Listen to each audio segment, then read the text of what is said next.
Olá pessoal, sejam bem-vindos a mais um episódio do podcast Educação em Foco. Hoje eu estou aqui com André Guzman, engenheiro formado pelo Instituto Militar de Engenharia e empreendedor na área da educação, fundador do CEO do Grupo Raiz Educação. Guzman, é um prazer tê-lo aqui, seja bem-vindo. Prazer é meu, Fabrício, obrigado pelo convite.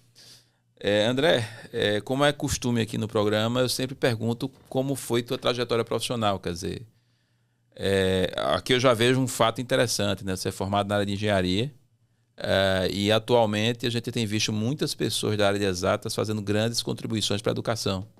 Você é mais um.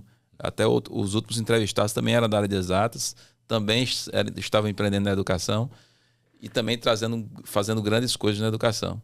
Mas como é que foi essa trajetória da engenharia para a educação? Como é que você chegou até aqui? Fabrício, a minha trajetória de educação era um pouco atípica. Eu falo que quem cuidou da minha carreira foi o cara lá de cima, porque eu me formei em engenharia, só que durante a faculdade de engenharia eu dei aula para complementar a renda, o que é bem comum para quem estuda na minha faculdade, no IME. No ITA também tem a mesma especificidade. Eu saí do IME, fui trabalhar numa consultoria de grandes empresas e meu primeiro projeto, muito atípico dentro dessa consultoria, foi ficar 1 ano no governo de Minas Gerais, num projeto de melhoria da alfabetização. Em que o governador, na época, tinha contratado a McKinsey, junto com um grupo de empresários, para trazer um olhar de gestão. E você dava aula de quê, André? Eu dava aula de física e matemática. E eu fiz esse projeto na McKinsey, continuei como consultor. Depois, em outra consultoria, eu também trabalhei em projeto de educação, só que para Vale. Então, apesar da minha trajetória nunca ter sido olhando a educação como fim, eu sempre trabalhei muito próximo da educação. E meu último emprego antes do Colégio QI, que depois virou a Raiz Educação, foi numa editora de livros. E eu participei da criação de um sistema de ensino. Então, eu diria que a minha trajetória foi sendo preparada para chegar no momento em que eu estivesse próximo. Você foi professor, passou pela área de gestão na educação, depois chegou na editora, que é produção de conteúdo. Quer dizer, você terminou passando por esse setor da educação, né? Exatamente. E o Raiz surgiu como? Como é que isso aconteceu? Fabrício, um pouco ao acaso, eu fui participar eu assumi um colégio que estava no processo de venda. Um colega me convidou, um colégio que tinha já recebido algumas propostas, e depois de 2 anos de reflexão entre os sócios, eles tinham decidido vender o colégio, como é muito comum, né? Esse é um dos principais motivos que tem, são muitos sócios que fundam um colégio, e em algum momento eles começam a ter uma divergência em relação ao caminho que esse colégio iria seguir. Então, uns achavam que deveria crescer, outros deveriam restringir, um foco mais em algum determinado segmento. E em determinado momento eles tomam a decisão de vender o colégio, contratam esse meu colega me chama para assumir a gestão interina desse colégio para ajudá-lo no processo de venda. E no meio dessa assessoria para vender, uma família que fazia parte da mesma empresa desse meu colega resolve comprar o colégio. Então a gente saiu de um processo de ajudar a vender, né, de assessorar uma venda, para fazer a aquisição. E a aquisição vem em abril de 2015, pela posição majoritária do Colégio QI, quando eu entro como sócio também, sócio minoritário, a família entra como sócio majoritário, e 6 meses depois a gente cria a Raiz Educação. Foi tudo muito rápido, então, né? Assim, foi tudo muito rápido, mas num momento muito interessante, no momento em que o mercado começava a se consolidar, né? Um movimento ainda muito, apesar dos grandes grupos, todo mundo fala, os grupos ainda são pequenos versus ao tamanho do mercado, né? Sim. E naquele momento era muito recente, com muitas coisas começando a acontecer, e sem um grupo que tivesse uma característica que rapidamente a gente viu que seria necessária, que era um grupo não com um olhar específico de escola, com uma única metodologia ou perfil, mas um grupo que tivesse uma quantidade N de escolas, de perfis, de metodologias que pudesse abranger diferentes públicos, né? Foi aí que a gente criou a Raiz Educação. Então, o momento casou esse colégio estando à venda, o momento em que a gente percebia que os grupos já apostavam em uma única linha pedagógica, e a gente falou, olha, tem um campo aqui muito interessante que é a gente apoiar colégios de perfis diferentes, independente da sua metodologia, para fazê-los crescer, profissionalizar, ter uma trajetória. Legal. Então, a ideia inicial do Raiz era criar tipo um mosaico com várias escolas com perfis diferentes para que vocês pudessem apoiar esses métodos diferentes e dessem opções para o mercado por meio desses vários perfis. Fabrício, quando a gente eu assumi a gestão do Colégio QI de forma interina em janeiro de 2014. A compra do Colégio QI pela família só se deu em abril de 2015. Então eu passei 1 ano e 4 meses dentro do Colégio QI, convivendo com os sócios fundadores, ainda num processo inicial de negociação da venda e depois de transição. E foi um período muito rico para mim. A negociação dos valores ela foi muito rápida, durou 2, 3 semanas, né? O valor normalmente funciona ou não funciona, é sim ou não, né? E todo o restante da discussão era uma discussão baseada no que aconteceria com o colégio, com as pessoas, com a metodologia. A gente percebeu naquele momento que muitos colégios precisavam ter uma trajetória, ou porque os fundadores não teriam uma sucessão, ou por um problema de governança, como foi o nosso caso, problema financeiro, problema de concorrência. São muitos os motivos que levam a uma venda do colégio. Mas o que a gente percebeu é que, apesar deles precisarem vender o colégio, ser uma decisão deles, eles tinham muito receio do que aconteceria no dia seguinte. E assim vale para muitos colégios. Colégios que, se a gente trouxer um apoio na gestão, uma profissionalização na gestão, mas mantendo a sua característica pedagógica, a gente consegue extrair o melhor dos dois mundos. Então, a gente entendeu naquele momento que a gente não precisava alterar o perfil do colégio para conseguir fazer com que o colégio crescesse, ter um bom trabalho. E aí nasce esse embrião dessa raiz de educação em que a autonomia pedagógica é um dos pontos principais na nossa gestão. Legal. Eu costumo fazer um paralelo entre a educação superior e o ensino superior e a educação básica no Brasil. Até porque eu vim do ensino superior e depois entrei na educação básica, então eu sempre estou comparando os dois setores. Há 20, 30 anos atrás, o ensino superior brasileiro era muito parecido com a educação básica hoje. Você tinha um maior percentual de vagas de graduação no setor público. O setor privado era bem menor em relação ao setor público. Então, colocar aí há 40 anos atrás, talvez a gente tivesse ali 20% privado, 80% público no ensino superior. Algo similar ao que acontece hoje no ensino básico, né? Então, é o que você disse, apesar de existirem grandes redes, quando você soma essas grandes redes do setor privado, elas são muito menores do que o ensino público tem hoje em termos de tamanho de mercado, né? Mas a gente viu que em poucos anos o ensino superior inverteu isso.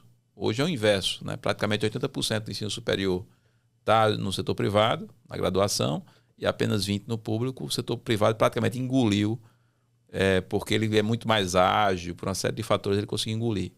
E até por isso o ensino superior conseguiu, do ponto de vista tecnológico, do ponto de vista de administração, evoluir também muito rápido, né? Então você hoje tem, apesar do ticket médio muitas vezes das escolas ser até maior do que a maioria dos cursos de graduação no ensino superior, mas o ensino superior mantém uma estrutura ainda mais moderna em relação à maioria das escolas, com sistemas de tecnologia, com a parte administrativa e financeira mais avançada. Você acha que algo parecido está acontecendo no ensino básico? Quer dizer, o ensino básico está evoluindo para tecnologicamente ficar mais avançado, como aconteceu com o ensino superior, para administrativamente também ficar mais evoluída. Você tem algumas redes, cada rede tem seu modelo de negócio, né? Mas essas redes de escola, a maioria delas atacaram justamente a parte administrativa e financeira, porque como as escolas são muitas vezes fundadas por professores, e professores não são empreendedores natos, né? Muitas vezes eles vão bem no pedagógico, mas não vão tão bem no financeiro, né? Qual é a tua visão sobre isso? Você acha que essa minha comparação faz sentido? É isso que vai acontecer mesmo? Eu acho que em relação ao ensino superior, a gente tem algumas diferenças, né? Me lembro lá no começo da Rádio Educação, inclusive quando a gente discutia esse modelo nosso de multimarca, a gente fez um estudo interno para listar as características do que uma escola se diferenciaria de outra escola e o que uma universidade ou faculdade teria de diferença para outra faculdade. Apesar de eu não lembrar com exatidão o número de critérios, mas eu lembro alguma coisa em torno de 4 a 5 critérios que poderiam diferenciar uma faculdade de outra, como qualidade, oferta de curso, preço. Eram 4 ou 5 critérios que levariam o cliente a poder escolher uma faculdade A ou B. E quando a gente fazia a mesma comparação para uma escola, esse número subia para 12 a 15. Então, um pai pode querer colocar o filho numa escola religiosa ou laica. Isso é um critério super relevante na escolha do pai, direito dele.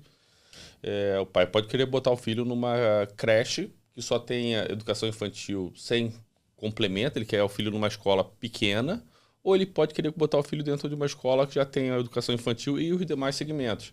E quando a gente vai desdobrando, a gente tem muitos critérios diferentes. Então, acho que assim, o primeiro ponto é que a consolidação do ensino básico ela é muito mais lenta e muito mais difícil do que o ensino superior, porque quando cada colégio tem uma característica muito distinta, então faz com que eles sejam menores, pequenos, e que a consolidação dele dentro de uma mesma rede se torne muito mais difícil. São muitos nichos, né? São muitos nichos, são muitos diferenciais. Cada colégio tem uma particularidade muito grande. Então, eu acho que esse é o primeiro ponto. Acho que dificilmente a gente vai ter uma consolidação rápida, como a gente teve no ensino superior. Prova disso que 10 anos depois da Raiz da Educação, a Salta deve ter em torno dos seus 15 anos também. Os grupos ainda são muito pequenos comparado aos grandes players do ensino superior, né? O segundo ponto diz respeito ao papel do fundador e das pessoas. Eu acho que no ensino superior você consegue ter um pouco mais de processos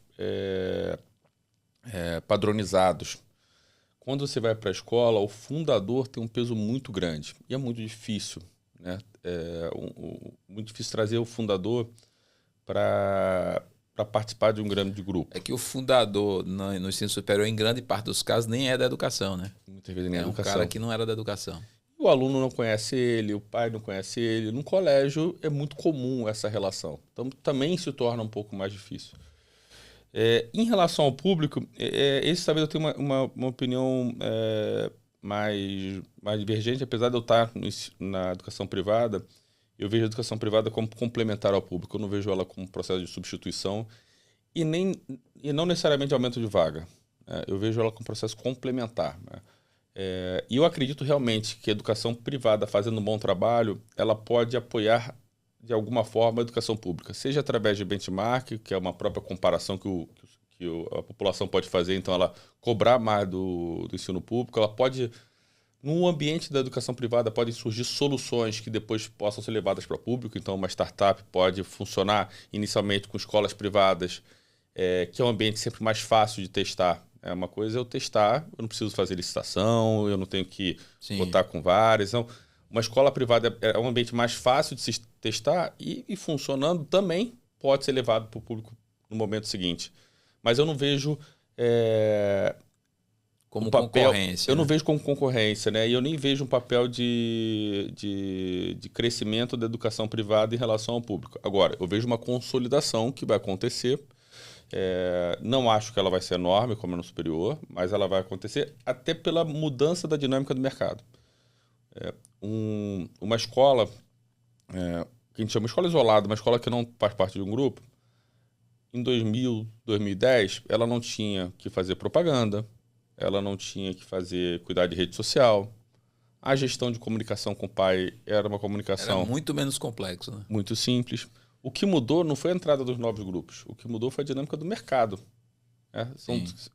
Em cidades pequenas que não tem grupo, mesmo assim, isso tudo existe. E vale um parêntese aí, né? Que o ensino superior pegou uma demografia diferente, né? Porque quando houve o crescimento do ensino superior, aquele crescimento forte do setor privado, a demografia ainda estava positiva. A gente estava com a população crescendo ainda, inclusive no próprio ensino básico. A prioridade na década de 1980 e 1990 era o aumento de vagas. Aumento da oferta, né? Não era qualidade. Exatamente. Né? Se pegar todos os documentos daquela época, do Ministério da Educação, o que for, era uma preocupação muito forte em trazer vagas, porque faltava vaga. Hoje não é mais assim, né? Você tem vagas sobrando, e o foco maior hoje é na qualidade do ensino. Exatamente. E interessante que a discussão, até dentro dos grupos, né, o quanto que a questão da qualidade ela tem ganhado muita força. Em um primeiro momento, por exemplo, falando da Raiz da Educação, no primeiro momento, o nosso trabalho era cuidar do que a gente chama do back-office, do administrativo, da retaguarda, e deixar as escolas, normalmente com o fundador da própria escola, à frente, cuidando do dia a dia. Esse modelo funcionou em muitos aspectos, mas hoje, por exemplo, a gente tem uma cobrança como empresa da qualidade do colégio. coisa que no começo da Raiz Educação a gente não tinha. Então, hoje a gente cobra desse fundador, desse diretor, resultado no Enem, resultado de satisfação, resultado em prova, o modelo que é diferente do modelo até inicial da Raiz. Eu não sei se a minha percepção está também equivocada, eu vou pedir tua opinião sobre isso, mas me parece que a gente está tendo uma virada de mercado no sentido de cultura de mercado. Né? Por exemplo, eu estive conversando com uma das diretoras de uma das escolas do Grupo Maple Bear, e ela me disse: Fabrício, olha, hoje os pais, ao procurar a escola, eles perguntam até o LinkedIn dos professores. Quer dizer, eles querem ir lá ver o currículo do professor, o perfil dos professores. Coisa que alguns anos atrás era impensável, porque quais eram os principais motivos para uma família escolher a escola para o seu filho? Né? Porque a escola é perto de casa. Esse motivo ainda hoje é muito forte. Né? Quer dizer, muitas vezes a família está mais preocupada na distância, no translado da casa para a escola, do que propriamente com a qualidade da escola. Nos Estados Unidos é o inverso. As pessoas vão morar onde a escola boa está. Né? Então, a pessoa escolhe a casa de acordo com a escola. Aqui não, aqui a escola é de acordo com a casa. Então, o nosso mercado, ele tinha talvez ele era um pouco imaturo, no sentido de que as variáveis que as famílias escolhiam para escolher a escola não eram as mais importantes em termos educacionais. E parece que está mudando um pouco, né? O que é que você acha? Eu acho que sim, acho que ainda é um começo, mas eu vejo essa mudança e talvez até fruto da própria dinâmica desse mercado novo. Então, quando a escola ela tem um Instagram e ela comunica para os pais os seus diferenciais pelo Instagram, seja os eventos das escolas, seja os diferenciais pedagógicos, você está trazendo o pai para dentro da escola, o que ela tem de diferente, quais são os seus diferenciais. Como é que o pai conseguia escolher uma escola nos anos 2000? Não sei nem se tinha site nessa época. Pouquíssimo. Ele visitava a escola, alguém que indicou, tinha uma reunião com a diretora. Ele não tinha argumento para conseguir saber se uma escola era A ou B. Então, se uma escola ela vende o seu diferencial, a sua qualidade, dizendo que, por exemplo, olha, aqui nós somos uma escola construtivista, nós acreditamos que esse é o melhor modelo, a gente educa o pai, e o pai, quando vai visitar uma outra escola, que pode ser conteudista, ele vai fazer o teste desse argumento, que pode fazer sentido ou não fazer sentido, mas ele começa a ser educado em relação a o que é diferente de uma escola para outra.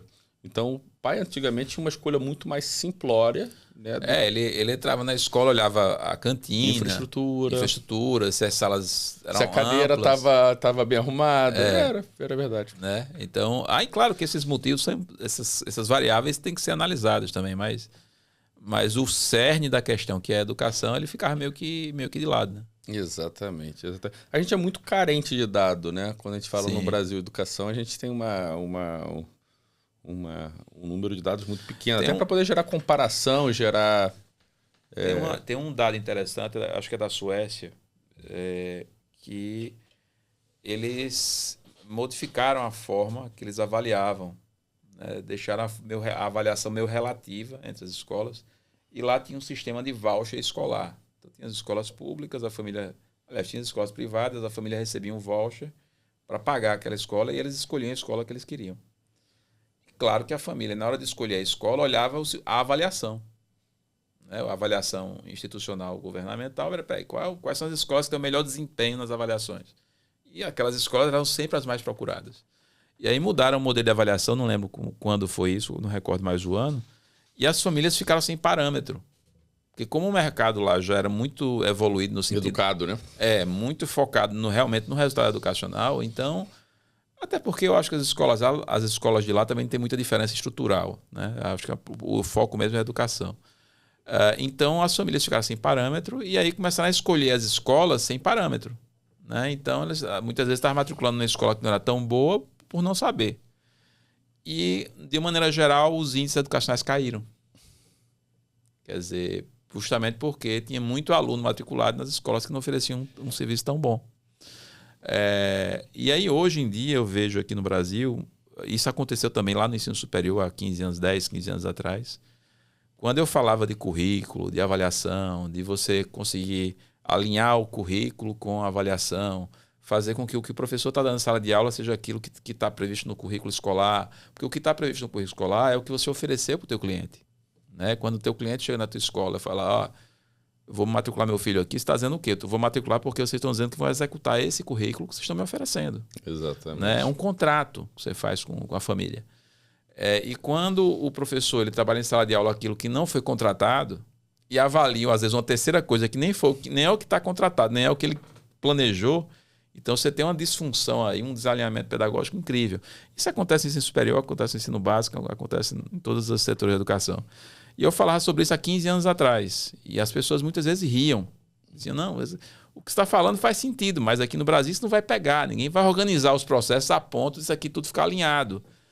Resultado, no ensino superior isso já está acontecendo, já vem acontecendo já há alguns anos. E no ensino básico, redes de escolas e as escolas mais preocupadas com qualidade da educação já estão nos procurando, falando sobre isso.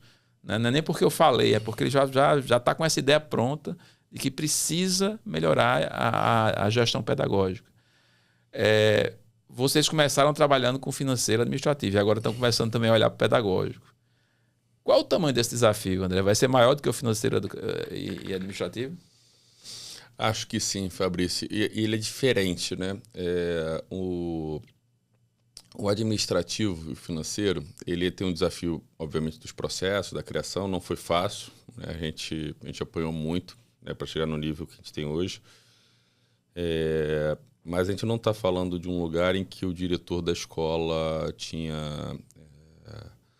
ele tinha influência, mas ele não tinha, entre aspas, o prazer, né, daquele tema. Né? Então, ele delegou para a gente de forma muito fácil. Né? Ele só pedia que a gente resolvesse.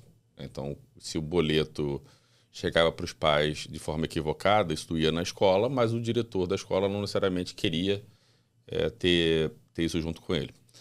É como se não fosse com ele, né? Como se não fosse com ele. Quando a gente vai falando desses temas, né, deixa eu contar uma historinha anterior a essa, que é um movimento similar que a gente está seguindo agora. Em 2018, a gente criou a primeira escola nossa, a primeira marca própria da Raiz Educação. A gente abriu um colégio chamado Matriz. Nesse mesmo ano, a gente abriu também uma marca própria, uma creche chamada IP. O Matriz Educação foi um sucesso no primeiro ano. A gente teve 500 alunos. Tá? Primeira unidade, 500 alunos, foi um sucesso enorme. É um colégio que... Fica aqui no Rio também? Fica no Rio, região metropolitana.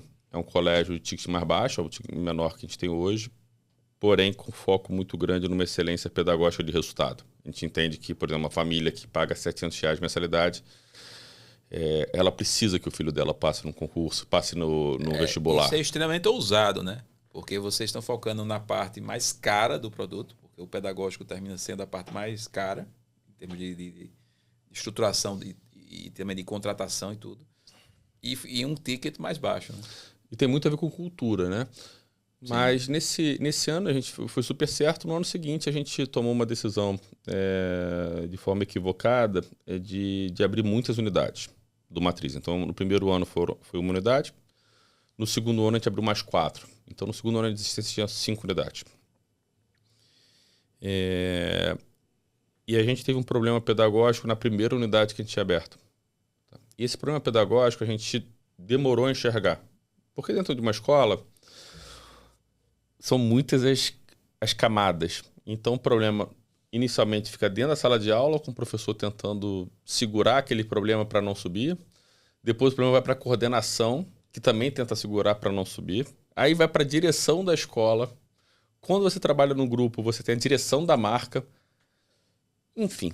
Até chegar quando chegou em você, já era uma bomba gigante. Né? Exatamente. A gente soube 6 meses depois, literalmente. Literalmente. E já era uma bomba enorme. Naquele momento, a gente percebeu a necessidade da gente estruturar um processo de avaliação de satisfação muito profissional. Nós tínhamos, fazíamos, mas não era padronizado entre as escolas cada uma tinha um modelo diferente, a recorrência não era tão grande. No final daquele ano, a gente estruturou e criamos uma área de qualidade da Raiz Educação, área que é fundamental para a gente. A gente mede satisfação mensalmente. Mensalmente, a gente pega uma amostra dos pais e dos alunos, a gente mede, e 2 vezes por ano a gente mede de forma censitária. Hoje, dentro da Raiz, eu vou conversar com o diretor de marca, eu vou conversar para discutir o número de satisfação com ele. Olha, seu NPS caiu de tanto para tanto. Os principais argumentos que estão vindo são A, B e C. Eu queria saber o que está acontecendo. Então, é uma conversa em cima da satisfação. Esse movimento foi fácil? Não foi fácil. Os colégios falavam, olha, não, mas a minha pesquisa, eu não chamo aqui de aluno, eu chamo de estudante. A outra fala assim, mas aqui eu não chamo desse jeito, eu chamo daquele outro. Então, até para montar a pesquisa, e depois começa uma discussão, não, mas não quer dizer que a satisfação do pai, o pai pode estar insatisfeito com alguma coisa que a escola fez certo. Sim. O aluno pode estar insatisfeito, mas está tudo bem. Então, assim, tem uma mudança cultural muito grande, até as pessoas entenderem que esses pontos, né, esses pontos são muito mais para exceção do que para regra, e que sim vai acontecer de um pai estar insatisfeito pelo motivo errado, mas isso é por uma exceção. E que olhar o todo e investigar o todo faz muito sentido. Não, e a função de uma pesquisa de satisfação não é verificar o que está certo ou está errado, é verificar a satisfação, o índice de satisfação da família. A família pode estar errada, mas o que você quer aferir não é quem está certo e quem está errado, é como a família percebe aquilo. Né? Qual é a percepção dela em relação ao teu serviço. Né? Perfeito. Isso aí é o que eu chamo de superestimar a avaliação. Né? Porque uma pesquisa de satisfação, como a prova que vocês aplicam em sala de aula, é uma avaliação. Tudo é avaliação. É coleta de dados, processa, verifica e julga aquele dado e toma uma decisão. E às vezes o professor, a escola, superestima a avaliação. Ela acha que aquela avaliação vai além do que o que ela realmente está aferindo. Né? E o contrato também subestima, às vezes. A gente tem medo, né? A gente tem medo, o brasileiro tem medo de ser avaliado, a gente tem medo de feedback. E aí agora, né? Esse foi o movimento de 2018 para 2019, isso fez a gente na Rádio Educação conseguir uma atuação muito rápida. Escola, acontece problema todo dia. Todo dia. Você tem um professor que você contrata que não vai bem, você cresce um segmento que não necessariamente se adequa, você tem um problema de uma troca de um profissional, de um coordenador que não acompanha, e é muito difícil. A velocidade de reação aos problemas fez com que a gente mudasse muito o perfil da Rádio Educação e que a gente conseguisse, desde então, crescer muito rápido. Tá? Porque o problema que acontece em março, no final de março a gente está sabendo. A chance dele em maio estar contornado é muito grande e que isso melhora a qualidade da escola. E agora, Fabrício, só retomando a tua questão da avaliação e da dificuldade, né, desse movimento, nesse momento a gente está fazendo um segundo movimento. As escolas têm autonomia e vão continuar tendo autonomia, mas da mesma forma como a gente precisava enxergar satisfação, agora a gente precisa enxergar resultado acadêmico, não só dentro da mesma escola, que é o que a gente tem hoje. Então, por exemplo, uma escola que está em rede, que tem 6 unidades, a gente consegue avaliar as filiais daquela marca. Então, a gente está implementando provas únicas, não dentro do processo de avaliação de cada uma, mas são provas diagnósticas no começo e no final do ano, e criando critérios para ter comparabilidade entre as escolas, para a gente poder começar a discutir sobre isso. Olha, sim, você tem autonomia pedagógica, como é que você vai chegar lá? Tem metodologias diferentes, formas diferentes que funcionam. Não tem uma forma melhor do que a outra. Só que a gente precisa entender se você de fato está chegando lá.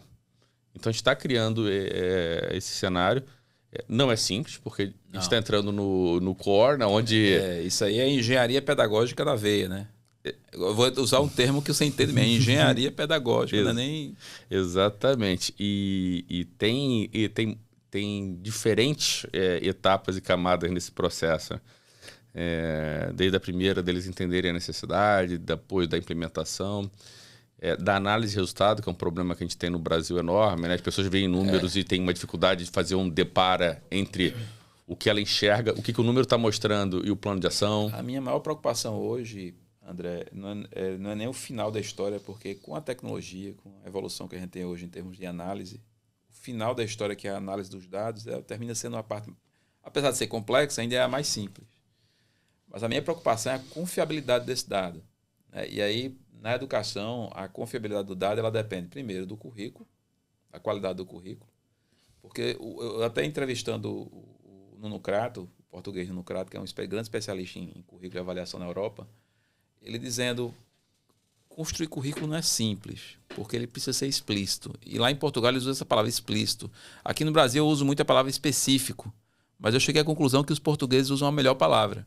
Porque o que é um currículo explícito? É aquele que diz exatamente o que tem que ser ensinado e o que tem que ser avaliado.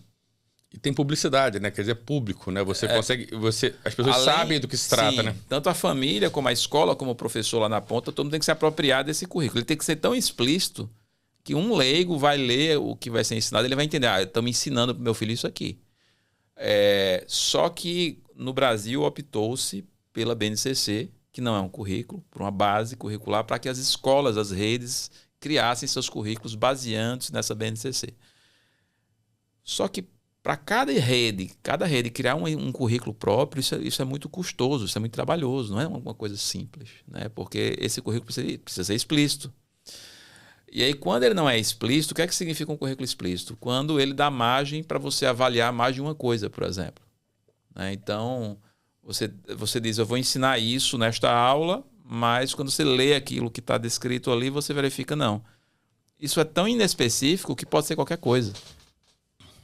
E aí, numa rede de escolas, isso pode gerar uma discrepância muito grande, porque na turma A, o professor X ensina uma coisa, na turma B, que deveria ensinar a mesma coisa, ensina uma coisa um pouquinho diferente da turma A. Aí vem a avaliação padronizada, que é baseada também num descritor que é inespecífico, e avalia uma terceira coisa que nem é o da turma A nem é o da turma B. E aí o dado vem, vai gerar aqueles gráficos estatísticos belíssimos, e você, como gestor, vai olhar aquilo e vai tomar uma decisão em cima de um dado que não é o dado real. Isso é muito preocupante, né? Se essa engenharia pedagógica não for bem construída, você corre o risco de tomar decisões equivocadas por conta dos números equivocados. E o começo, ele vai pela própria configuração de uma escola. Volto a falar dessa... Eu cito esse passado, quando eu falo 2000, 2010, é porque para a educação isso é ontem, né? Em 2000, 2010, um professor de uma escola, ele não tinha um currículo. Ele adotava um livro. Era o conteúdo. Era um ensino 100% conteudista. E a prova, quem fazia a prova era ele. Sim. Então, olha só, há muito pouco tempo, o modelo era basicamente esse: a gente vai adotar o livro X da Moderna, o professor escolhia o que ele iria fazer daquele livro, que ele também não passava pelo livro todo, escolhia os capítulos. Até porque eram livros mais robustos, era um livro que tinha muita coisa, muito conteúdo. Né? Ele dava o foco que ele quisesse, mas mesmo nesse livro mais robusto também não tinha necessariamente um critério claro ali, o que seria abordado ou não seria abordado. Ele poderia escolher a prova, sabendo que para ele um bom critério da prova era escolher questões e tópicos que ele tinha abordado de forma melhor na sala, né? Então... olha a mudança, né? Em pouco tempo você tem que definir um currículo, você tem que definir o conteúdo que vai ser apoiado para se chegar nesse currículo. Você tem que ter um processo de avaliação que sai da mão do professor e vai para a mão de um agente externo, dentro da mesma escola, muitas vezes, mas não é mais aquele professor daquela matéria. A avaliação ela passa a ser criada num modelo mais colaborativo, né? Com mais pessoas envolvidas para que ela siga o caminho do currículo. Né? Exatamente. Então, ela passa a ser o fim, né, do processo, não o meio, como ele era antes. Você tem uma mudança de cultura muito grande. E nesse meio do caminho, o professor se sentindo ameaçado, porque se você não traz o professor para dentro do processo, explicar para ele o porquê que aquele modelo anterior ele tinha falhas, porquê que aquele modelo anterior não parava de pé, você, na verdade, está discutindo uma redução uma melhoria de gestão pedagógica, só que muitas vezes percebida como uma redução de autonomia. E nesse caso não é uma questão de redução de autonomia, é uma redução de criação de critério. Se você não tem critério, como você mesmo comentou, o que a gente está medindo? Se a gente fizer uma prova de números complexos e naquele bimestre o professor deu logaritmo, a nota vai ser 0. E não quer dizer absolutamente nada sobre a qualidade da aula, a qualidade dos alunos. E às vezes é mais sutil, né? Se você dá uma aula de interpretação de texto, aqui de maneira genérica, mas qual é o texto que está sendo interpretado? É um conto? É uma poesia? Ou é uma reportagem de jornal? Porque Porque a depender do texto que está sendo trabalhado, o nível de complexidade aumenta ou diminui. Porque interpretar uma poesia é mais complexo do que interpretar uma reportagem de jornal. Então, às vezes, a prova, a avaliação, ela está conteudisticamente perfeita, o conteúdo é o mesmo. Eu estou trabalhando em interpretação de texto, mas o nível cognitivo está mais elevado ou menos elevado do que aquilo que era previsto no currículo. Né? E aí você falou do português que é especialista em avaliação, né? Aí me fez lembrar aqui, a gente está fazendo essa mudança, os profissionais que conduzem essa mudança nas escolas, coordenadores e diretores, eles não foram criados num ambiente em que tinha esse processo claro. Eles foram criados num ambiente que não tinha isso. Então, eles estão tendo que aprender ao mesmo tempo, né, que eles têm que implementar. Isso graças a um gap de 40 anos. Né? Porque isso tudo que a gente está discutindo aqui, muito legal estar discutindo isso com você, porque é raro a gente encontrar no Brasil, diretores de redes de escola que têm essa percepção do pedagógico. Então, fico até animado com essa conversa. Mas você pega Estados Unidos e Europa, mundo ocidental, e isso foi discutido em 1960, com a taxonomia de Bloom, com a série de estudos que foram feitos naquela época.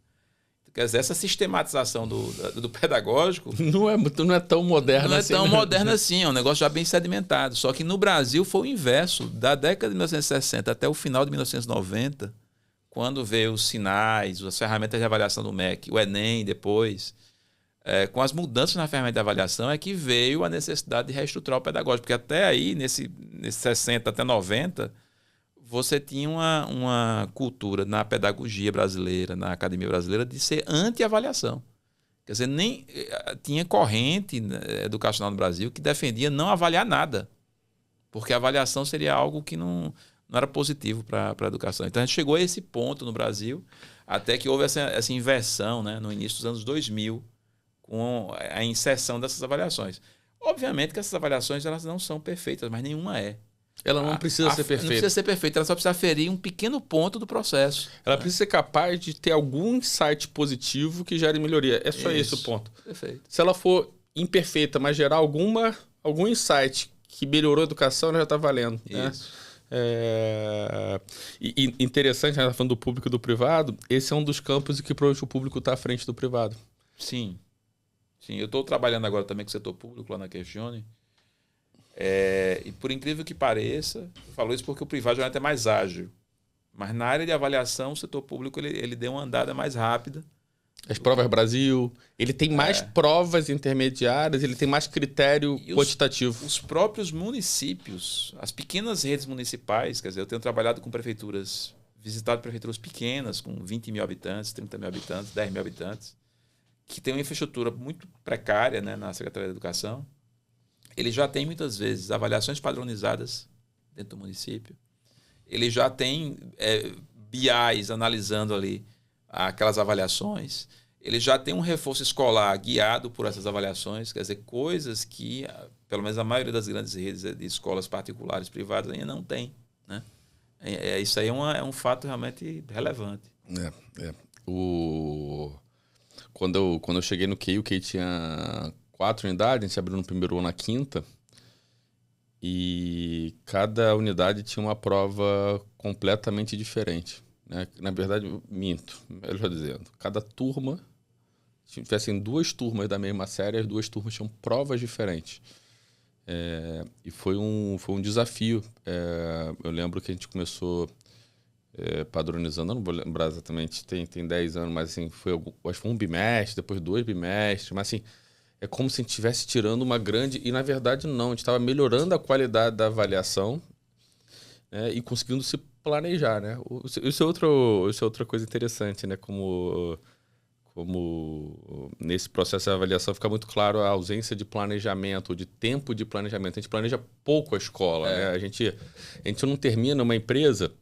Olhando pelo lado administrativo, a gente está sempre olhando. Olha, o que funcionou, não funcionou. A gente pega, por exemplo, o resultado mensal. Pega o resultado mensal da empresa, do DRE, resultado financeiro, a gente vai assim, opa, está acima do orçado, está abaixo do orçado, a gente vai linha a linha, a gente vê o que está acontecendo em cada uma das linhas, Olha, aqui ultrapassou isso, aqui não chegou nisso, a gente monta plano de ação e a gente faz o famoso PDCA, né? Sim. No dia a dia, né? A gente não precisa ter o frame, não vai ter... Que na educação a lógica é a mesma, né? Você tem um PDCA da educação, né? Que é mesmo, mas se você parar, qual é o momento que a escola para olhar ela mesma e falar assim, o que funcionou e não funcionou esse ano? Quais são poucas os colégios no Brasil que, infelizmente, pegam assim, olha, esse ano a gente foi pior internamente em português do que matemática, especificamente na interpretação de texto de conto.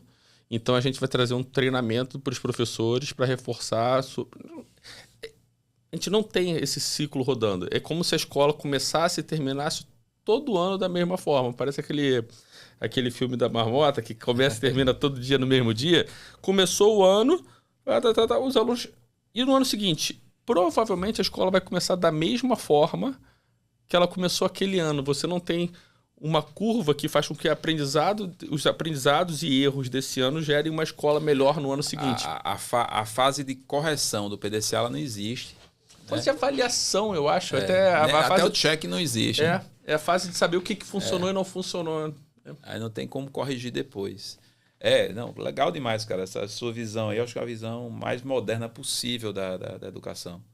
É o que o mundo mais evoluído está fazendo. A educação é pensar dessa forma, quer dizer. O que você falou aí, eu acho que eu vou até levar para mim essa sua fala, que a avaliação não precisa ser perfeita, ela precisa trazer algum insight, algum dado que você possa, claro, confiável, e que você possa utilizar para tomar decisão. Porque, obviamente, você como gestor não vai tomar decisão só baseada na avaliação. Você tem uma série de variáveis, a avaliação tem que ser pelo menos uma dessas variáveis, porque sem ela tem que compor, né? Ela tem que compor. E aí me leva a um outro assunto que eu acho pertinente também, que é nós, professores, você tem uma história parecida com a minha, porque eu tenho uma formação diversa da educação também, e depois me tornei professor, etc. Mas nós, professores, não temos uma veia empreendedora muito forte. Né? Até quando eu fui lá dar capacitação lá nas escolas QI de vocês, tive uma plateia muito legal, tinha mais de 200 professores, e eu dizendo isso para eles, olha, professores, eu tenho certeza que cada um de vocês tem uma solução para a educação, para algum ponto da educação. Às vezes é um ponto simples, do seu dia a dia de sala de aula, do processo de ensino, da avaliação.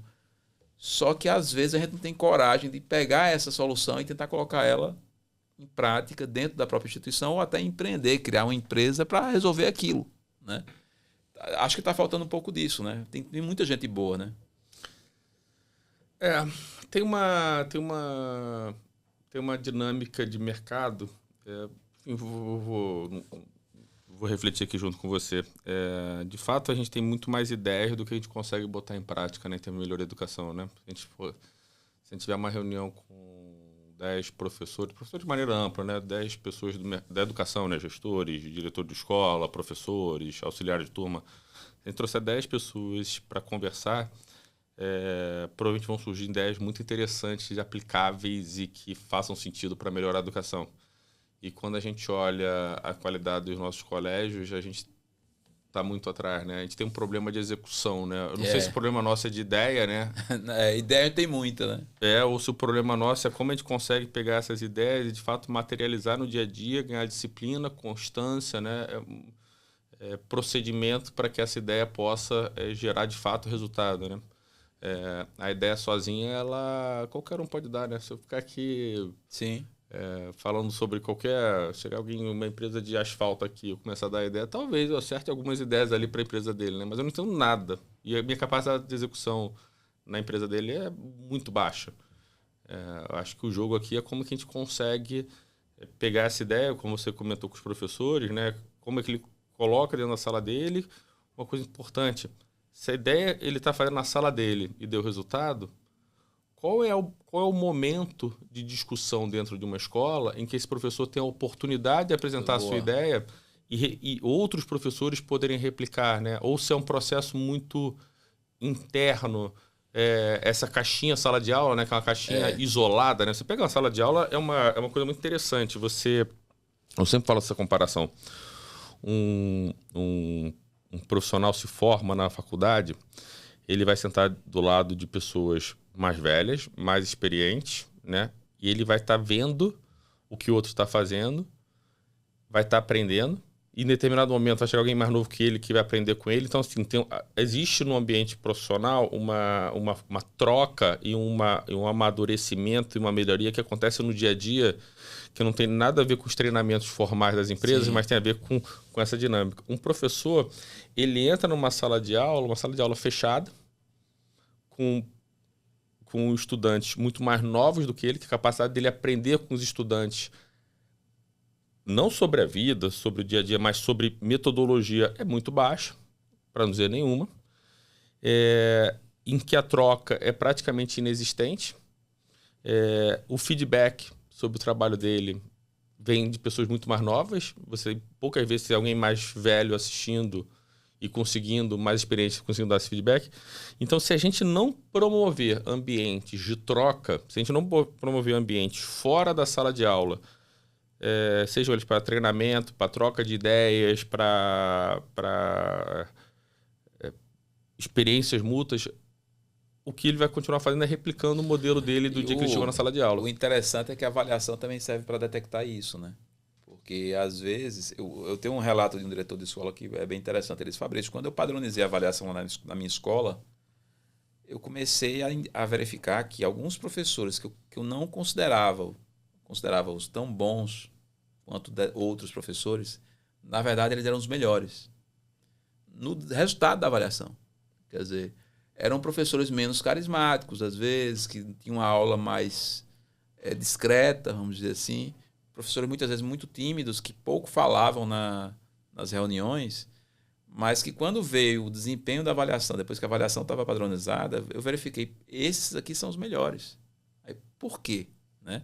E aí, quando ele foi verificar, ele viu que cada professor fazia alguma coisa diferente como processo didático de ensino em relação aos outros professores. Vou te contar uma historinha. Em 2014, né, foi o ano que a gente ainda não tinha feito a aquisição do Colégio QI, mas eu já estava dentro do colégio.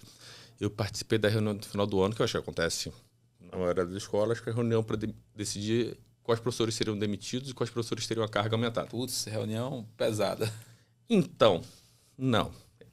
Infelizmente. E por que eu digo infelizmente?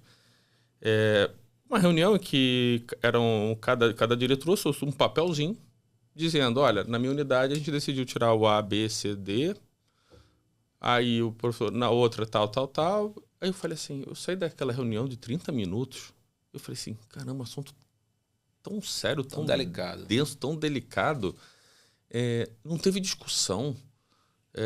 O professor dava aula em mais de um lugar, então a gente poderia ter troca entre as unidades e tal, não teve discussão. E aí, isso gerou o embrião de um processo avaliativo que a gente tem hoje na raiz toda, em que a gente tem a avaliação dos professores feita pelos diretores de unidade, pelos coordenadores de segmento, pelo coordenador de disciplina e pelos alunos. Contando rapidamente, a primeira reunião que a gente foi fazer, qual foi o critério que a gente utilizou? A gente passou os 20% pior avaliados, tanto pelos alunos quanto pelos gestores, 1 a 1. E a gente montou uma ficha de avaliação em que teria a nota do aluno, teria a nota do coordenador, né? E a gente escreveria quais são os principais pontos e depois disso isso levaria um feedback para o professor. E o mais estranho é que não batia. Não batia com as escolhas de vocês. O que os alunos consideravam como piores professores muitas vezes era diferente do que os coordenadores utilizavam como piores professores. A gente falava assim, aí o pessoal, aquela primeira visão, o aluno está errado. E a gente fala, pessoal, agora, a partir de agora, dada essa divergência, a gente vai ter que entrar no processo de investigação. Até aí não tinha dado da avaliação propriamente. Então nunca teve. E aí o que a gente foi descobrir é que os coordenadores avaliavam o professor, não que eles não tivessem razão no que ele estava avaliando, mas ele avaliava, por exemplo, se o professor entregava a prova atrasado, ele era extremamente mal avaliado a ponto de ser mandado embora. Mas se o professor era... Porque dava retrabalho ao coordenador, né? Mas o professor era péssimo em sala de aula, ensinava mal, ele não entrava no processo de avaliação porque o coordenador não enxergava isso, mas o aluno, de alguma forma, enxergava. Entendi. E aí você tinha uma divergência muito grande, ao ponto que uma das reflexões que a gente dali em diante passou a ter é que se o coordenador não se apropriasse das dimensões que os alunos estavam conseguindo enxergar, eles ficariam refém da visão dos alunos sobre o que seria um bom professor ou não. E a gente parou... De novo, o professor que chega atrasado, entrega a prova atrasado, ele tinha que receber o feedback, se necessário fosse ter uma decisão mais dura, mas a gente tinha que também passar a avaliar positivamente o bom trabalho dele em sala de aula, né? E aquele professor super certinho, que chegava no horário, entregava a prova, mas era um péssimo professor para o aluno, ele tinha que ter passado também a ter uma avaliação e um retorno desse trabalho. Mas é isso, quando a gente não mede, é difícil a gente decidir, a gente tomar decisão. E aí, né? Você não levava nem em consideração ainda o resultado das avaliações, né? Porque se você pega o resultado da avaliação, podia mudar ainda tudo, né? Podia mudar ainda mais. Mudar ainda mais. Esse teu relato aí bate demais com o que eu escuto dos diretores de escola. Quer dizer, quando você vai inserindo novas variáveis para tomar a decisão ela vai se modificando. Né? A razão ali, o peso entre as medidas vai mudando a tua ideia. Vai se sofisticando, vai se sofisticando. Vai se sofisticando. Bem, eu vou fazer aqui colocar um último ponto aqui para a gente, André. Também uma coisa que eu estou trazendo aqui de outra conversa que eu tive com o diretor de escola. E essa conversa foi até em off, eu não vou nem poder falar o nome dele porque ele não falou durante o podcast, ele falou comigo antes de gravar. E ele me dizendo que a rede de escolas dele hoje tem uma estrutura jurídica muito forte, porque em dado momento a relação com algumas famílias é muito complexa. E eu perguntei, mas como assim? Por quê? Ele disse, não. Depois de alguns anos, no começo eu não achava isso, mas depois de alguns anos eu verifiquei que é muito importante deixar claro para a sociedade qual é o perfil da minha escola.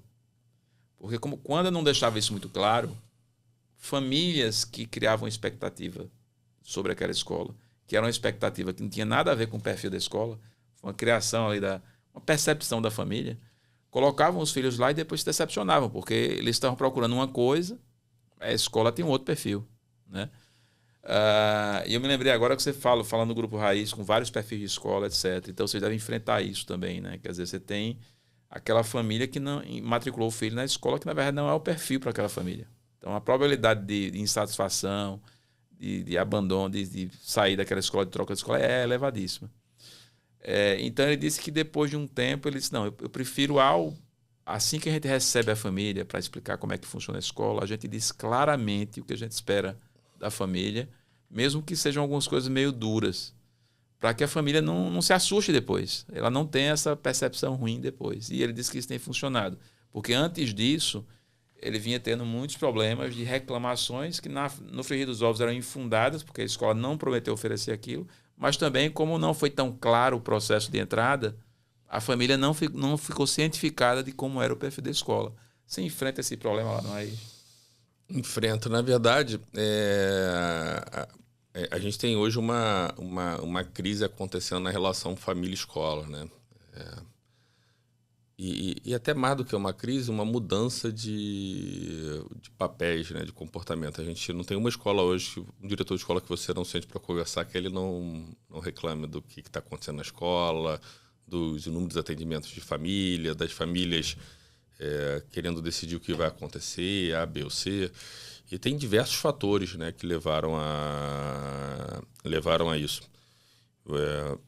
Você trouxe um dos pontos, que é uma clareza, né? Assim, se a escola não deixar claro quais são as regras, né, do jogo, não só do perfil, mas o que ela acredita, né, no dia a dia, você vai gerar uma série de enfrentamentos.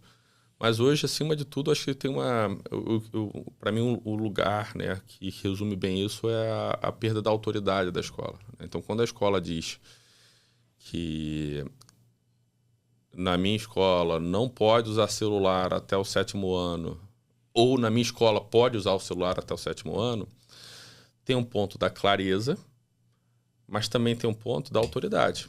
Porque naquele momento, quando a gente decide e informa, tem que sustentar, né? A gente tem que sustentar. E neste caminho, a minha filha e meu enteado estudam em uma das escolas nossas, que é a SAP. Eu sou fã da nossa diretora, que é a Luciana, que é responsável pela escola. E uma das coisas mais interessantes que eu mais admiro a escola é que os pais respeitam a Luciana de forma... Quando a decisão está tomada, você os pais respeitam. E um movimento muito interessante que eu vejo no WhatsApp da escola é que quando um pai novo de escola propõe alguma coisa que não é no... Que vai de encontro ao que vai de encontro, os outros pais começam já a defender a escola ou posicionar, não, mas assim não funciona assim, não pode desse jeito por causa de ABC. Então, essa cultura, né, é muito importante. E eu acho que o que a gente perdeu nos últimos anos foi o papel de autoridade escolar. Você não chega no teu... Você vai fazer uma cirurgia no joelho, você não chega no médico lá, ou você não deveria chegar no médico e falar se ele vai fazer um corte maior ou menor, se ele vai usar bisturi elétrico ou não, se ele vai anestesia aligerar o local. Você respeita o outro lado, né? E essa é uma via de mão dupla. Eu acho que a escola e os pais eles precisam aprender a delegar novamente a autoridade escolar para quem entende de escola. E a escola tem que parar de ceder, né? E modificar.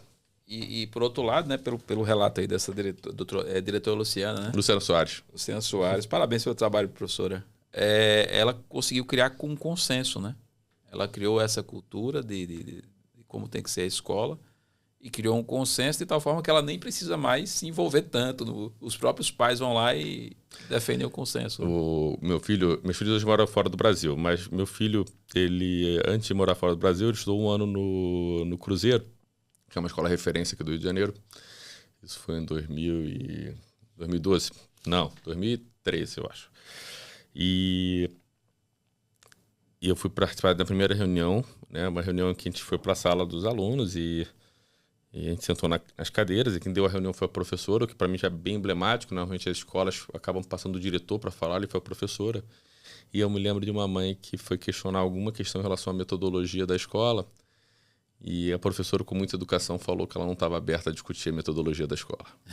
E aí você vai achar que essa professora foi mal vista, os pais ficaram inseguros, essa mãe ficou chateada. Pelo contrário, a gente saiu dessa turma e os pais falaram, caramba, que bom, legal, a gente sentiu segurança, né? Ela sabe o que está falando. As pessoas querem autoridade. As pessoas não querem ter um espaço que ela discuta e o diretor e a escola se ajoelhem. Ela quer receber um não. Só que está provocativo o processo. De fato, Sim. Não está fácil. Mas a escola tem que se empoderar dessa autoridade e exercê-la até para poder manter os pais que estão nessa escola. Sim. A escola tem que tomar o seu lado, né? Exatamente. E a família ela vai escolher de acordo com as características da escola. Exatamente. Perfeito, André. André, eu vou deixar aqui agora o microfone livre aí para você falar um pouco de algum projeto pessoal ou até do Grupo Raiz para quem escuta aqui, quem escuta e quem assiste o programa no YouTube. A maioria das pessoas que escutam nosso programa, elas são professores, são gestores escolares, são pessoas ligadas à educação, eventualmente também tem pais assistindo, famílias assistindo. Fica aí o microfone aberto para a gente finalizar. Passou muito rápido, agradeço demais aqui a tua presença, mas está aí o microfone aberto para tu falar o que você quiser. Perfeito, Fabrício. Primeiro agradecer esse espaço, essa troca. É sempre rico falar sobre educação. Hoje nós temos aproximadamente 20 mil alunos em 3 estados, Rio, Minas e Rio Grande do Sul. São muitos os perfis de escola, são muitos perfis de famílias.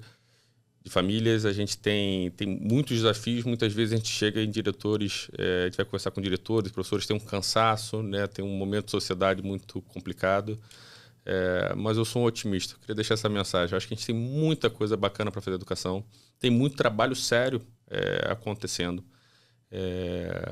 tem muita oportunidade ainda pela frente. Então eu tenho certeza que daqui a algumas décadas a gente vai ter um país que a gente vai poder se orgulhar da nossa educação, né, que a gente vai poder valorizar mais ainda nossas escolas, e eu tenho certeza que isso vai ser importante para as próximas gerações. Obrigado, Fabrício. Boa, espero ficar velhinho com você aí, olhando para esse momento. É isso aí, pessoal. Obrigado por assistir mais um episódio da Educação em Foco Podcast. Um grande abraço a todos.